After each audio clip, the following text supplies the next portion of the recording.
आसिला बड़ खबर। भारत पाकिस्तान उत्तेजना मध्य पाकिस्तान साइबर अपराधी द्वारा ओडिशा रे केतेक गुरुत्वपूर्ण वेबसाइट हैक होइथिबा खबर सामना को आसीची। सूचना अनुसार यही साइबर आक्रमण रे राज्य सरकारी विभाग एवं अन्य संस्था गुड़िकर वेबसाइट गुड़ी को टार्गेट करा जाइछ। एही घटना पर राज्य साइबर सुरक्षा विभाग एवं पुलिस तदंत आरंभ करिछि। सूत्र रे जणा पड़छि जे हैकर माने वेबसाइट रो डाटाबेस रे अनधिकृत प्रवेश करने को चेष्टा करथिले एवं किछि क्षेत्र रे सेमाने सफल होइछन्ति। तेबे गुरुत्वपूर्ण तथ्य चोरी होइछि कि नाही ता एपर्यंत स्पष्ट होई नाही। Odisha Adarsh Vidyalaya official website hack होइछि बोली जणा पड़िछि। पाकिस्तान साइबर फोर्स को द्वारा हैक होइतिबा कुआ जाइछि।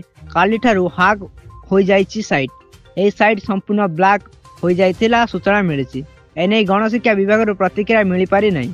साइबर सुरक्षा विशेषज्ञ माने कहिसंति जे यह एक सांगठिक साइबर आक्रमण होई पारे जहाँ पछरे पाकिस्तानी हैकर ग्रुप रा हाथ रही थाई पारे।